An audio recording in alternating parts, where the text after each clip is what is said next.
Stidham be the replacement for Tom Brady? Yes, he could.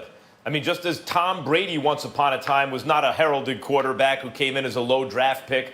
And no, it doesn't mean Stidham's the next Tom Brady. You know, you may have to wait a long time before you see the next Tom Brady anywhere. But can he be a good quarterback, good enough to win double digits with the Patriots? It's certainly possible. He beat Alabama in 2017. Well, listen, Stidham, if you go all the way back to high school, is one of the two best recruits in the country. And then in college had that promising 2017 where he, as I mentioned, beat Alabama and showed a strong arm and a quick release and all this stuff. Then in 18 he regressed, and that's why he slid in the draft. But preseason last year, he was just about as good as anybody. Recall, people were raving about him, and he hasn't really had a chance to play since then. So have we seen him hit great heights, like compared to his contemporaries? Yes. Did the Patriots think enough to grab him? Yes. Is he the front runner to take the job now, and they've passed on a lot of veteran quarterbacks? Yes. I mean, that means Belichick likes what he sees. Now, I still believe that if they have the chance to grab someone like Matthew Stafford, a difference maker in terms of his talent, a high completion percentage kind of guy, strong arm and a veteran, sure, they could do it if the price is right for draft picks, whatever. But barring some move like that, I don't think, they didn't look at Teddy Bridgewater and say, okay, that's good enough. They clearly think that Stidham is at least as good as that, at least for the money. And Matt Castle is the guy. Everyone talks about Belichick. Well, he didn't really win. Look at his career record before he met Tom Brady. Oh, stop. Look at his career record since he's been with the Patriots, or his Patriots record. He has more than twice as many wins as losses without Tom Brady. He's 13-6 since he became the Patriots GM and coach. So if he thinks Stidham is good enough for a 12-win to take over a 12-win team and still compete for the playoffs, then yeah, I think Stidham's probably good enough.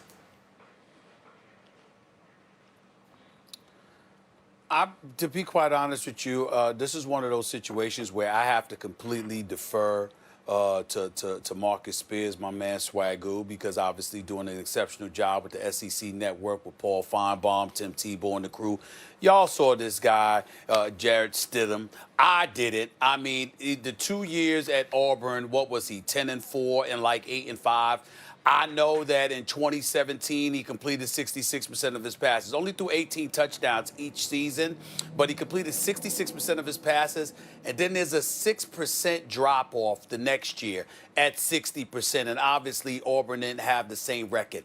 Y'all know how I love Alabama. You know how I love Nick Saban. And I guess that if you're Bill Belichick with the great relationship you have with a Nick Saban, and by the way, it's must-see television to watch Belichick, Saban, The Art of Coaching. I watched that this past weekend. It was a great program. I really enjoyed listening to the both of them.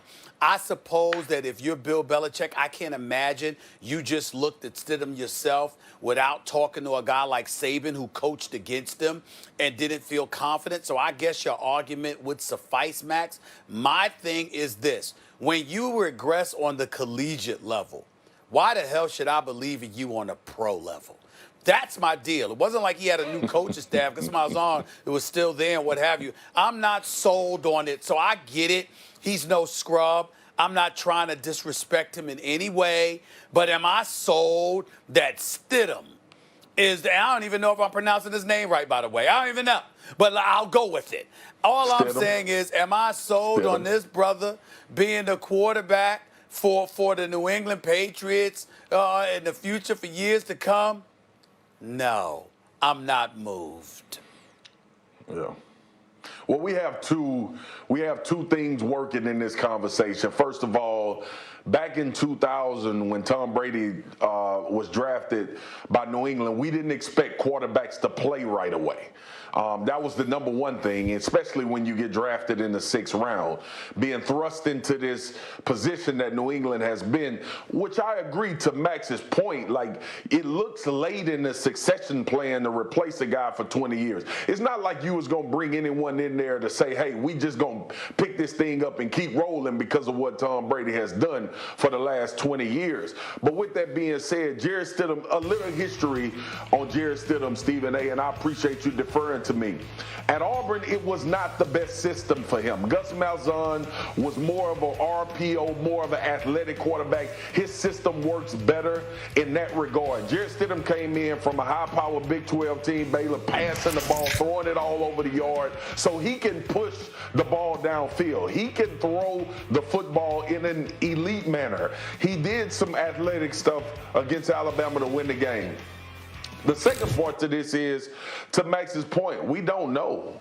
We don't know what type of situation, first of all, Jarrett Stidham is going to be in. We don't know his ceiling because he hasn't worked with Josh McDaniels. He hasn't worked with this offensive team that New England has in order to get ready for a season. So to be sitting here today saying Jarrett Stidham is ready to take over, is ready to usher the New England Patriots into a 12-win season would be asinine of all of us because we don't know.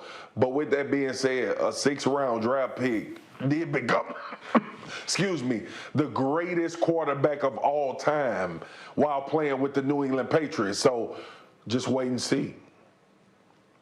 Yeah, I don't think 12 games. I think if Tom Brady wins 12 games, guys, then Stidham, if he's the guy, is unlikely to win 12. There should be a fall off, but you might win 10.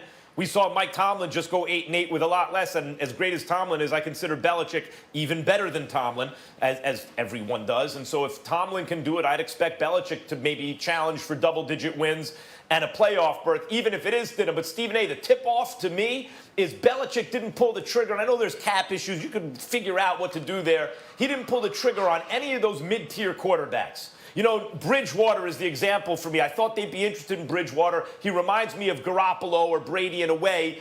Quick release, not making a lot of mistakes, game manager type guy, and a winner. We've debated that. That to me was telling. When the Patriots didn't go in after any of that tier quarterback, that tells me they believe the guy they got basically replaces that. You're not getting extra value paying for something more. So if a Stafford is available, if someone like that, not Andy Dalton, but if a Stafford's available, I'll bet you they jump at that. But barring that, I think Stidham is the guy. I think that the Patriots believe in him. He wouldn't be on the roster.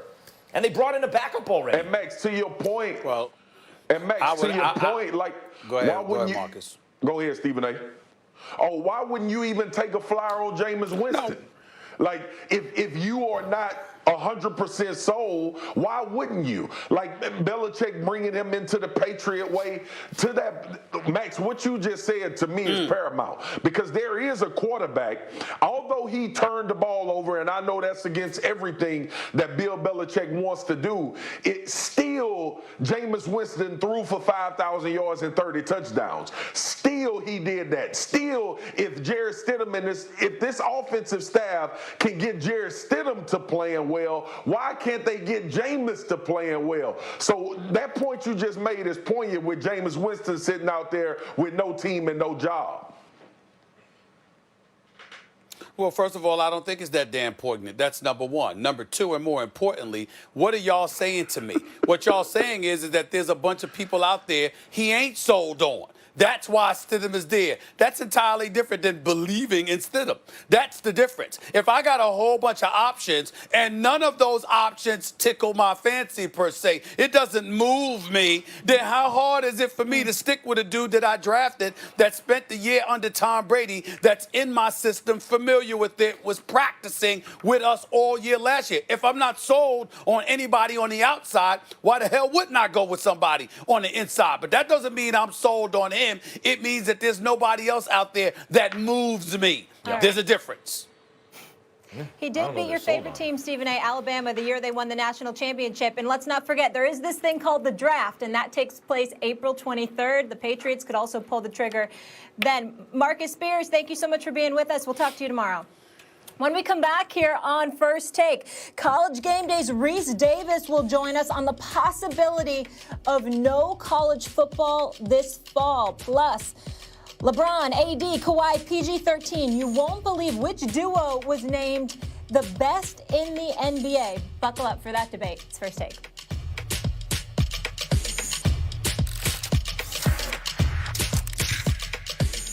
Domino's has contactless delivery, so you can safely get pizza even while you stay indoors.